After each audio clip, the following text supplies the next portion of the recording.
Hello everyone, welcome to my book channel. I just came back from the secondhand bookstore and I have quite a big glorious stack of haul in front of me. So I love reading on a budget, and every time I go to the secondhand bookstore I kind of go on like a mini shopping spree. I have some classics, modern classics, literary fiction, sci-fi, even a couple graphic novels here, so I'm very excited to show you these books. So starting with one that I have wanted for a while, 100 Years of Solitude by Gabriel Garcia Marquez. As you can already see on the cover, he is the winner of the Nobel Prize. So this book is definitely one of those classic works that I feel like I should have read a long time ago, and I can't believe I still haven't. So I think this will be on my July TBR. All I know about this book is that it is kind of a foundational work of magical realism, which is a genre that I'm just starting to get into. I read Piranesi in 2024 and I really enjoyed it. So I think maybe this genre has something to offer. And also this book has been adapted into a TV show, and I've held off on watching it. I kind of promised myself that I would read the book first, which is exactly what I'm going to do next month.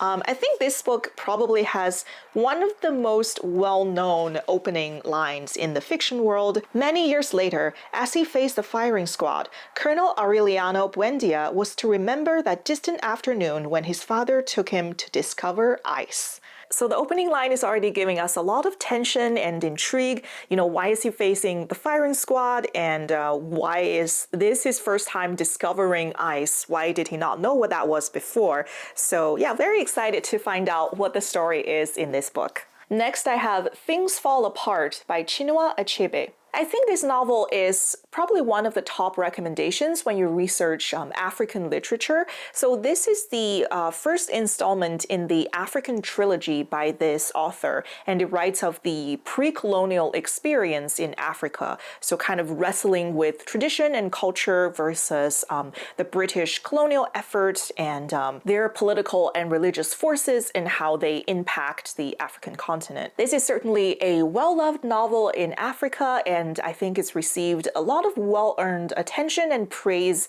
around the world, and I'm very glad to finally have it in my collection. Next, I have a Japanese novel, The Woman in the Dunes by Kobo Abe. So Kobo Abe is a very renowned writer and thinker and playwright in Japan. So he passed away in the 90s, but he's definitely left his mark in the literature and cultural world in Japan. And this novel has been adapted into a film by Teshigahara. It tells the story of an entomologist who ended up staying in a lodging in this massive sand pit because he missed his bus. And then in the morning when he tried to leave, the locals kind of prevented him from leaving, and instead he was given the task of shoveling back the ever-advancing sand dunes in the company of a very odd woman. His work gets compared to Kafka quite a bit, so I think even in the premise that I just told you, you can kind of see that bizarre Kafka-esque nature to it. So this is another very influential Japanese writer that I am reading for the first time, so definitely excited about this one. The next one I was so happy to find in the graphic novel section of the secondhand bookstore. This is Parable of the Sower by Octavia E. Butler. So I think it was February that I listened to the audiobook version of this one, and I've been wanting a print copy ever since. I think it's just one of those fundamental modern classics that you just need in your collection. So I was really happy to find a just beautifully illustrated graphic novel of a book that I already know that I really love and enjoy. This is a very interesting art style.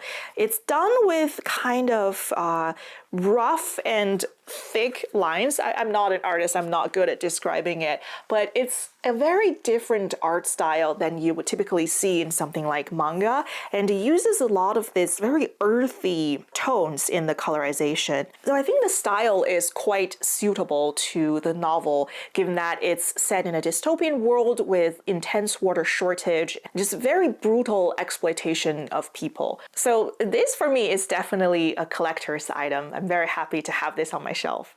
And I finally picked up I Who Have Never Known Men by Jacqueline Harpman. I've been hearing rave review and just praise for this book for months, and I'm sure you have as well. So this is the dystopian story, I think, of a group of women that were imprisoned in a cage, I think underground, and all of the guards were men, and they have no memory of how they got there or why they were imprisoned. And one day a young girl finally escaped and got to see the world above ground. And this looks to be a quick read as well, so it's definitely a contender for my July TBR. Another book that was praised by practically everyone on social media, this is Tom Lake by Ann Patchett, and I found a discounted brand new copy, so I'm very happy about it. So this story is set in 2020 when Lara's 3 daughters asked her to tell them about a famous actor with whom she shared a stage and also a romance. So there's a glowing review by the Washington Post on the back cover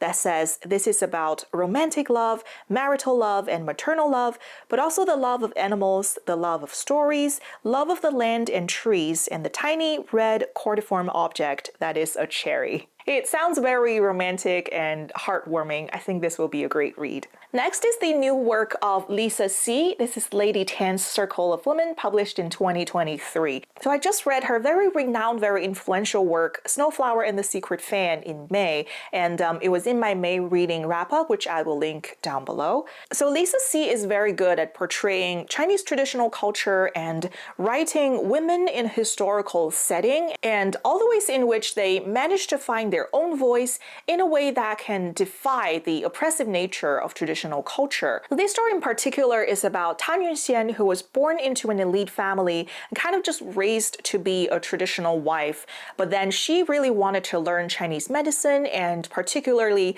caring about women in childbirth and learning from midwives and just learning women's health care and all of that. So she finds a way to kind of pursue her dreams regardless of the expectation that Confucian values and traditional culture places on her. And she is also very good at writing just the deep friendship and camaraderie between women and how they care for each other and support each other. So I'm expecting this to be a great story as well. Next is a Japanese thriller that I've heard about for a while, so as soon as I saw it on the shelves, it just immediately caught my eye. This is Out by Natsuo Kirino. So it says right here on the cover, it is the winner of Japan's Grand Prix for crime fiction, and it was also a finalist for the Edgar Award. So very exciting. So this is the story of a young mother who murders her abusive husband and seeks help from her coworker to dispose of the body. So the premise already sounds just wild, and it promises suspense and pitch black comedy. So I'm expecting this to be a very fun read. So I also picked up something by Barbara Kingsolver. So she is the author that wrote Demon Copperhead,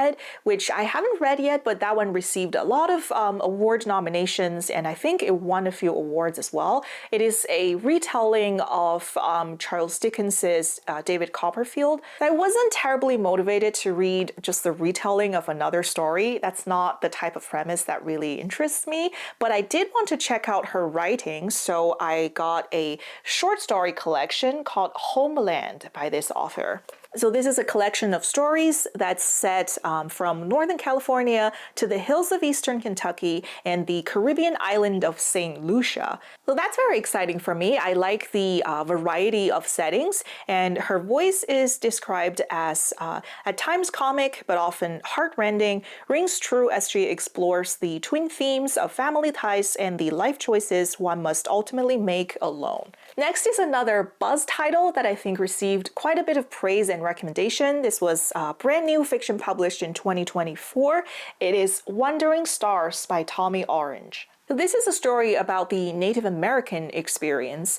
Star is a young survivor of the Sand Creek Massacre. So this story begins in Colorado in 1864, when Star was imprisoned and forced to learn English and practice Christianity. And then a generation later, his son was brutalized by the man who was once his father's jailer. So this is a generational story of how Native Americans faced just brutal treatment and eradication of their culture and history. So I think this is the first Native American story in my collection, and I definitely have a lot to learn in that regard. So very happy to have this book in my collection.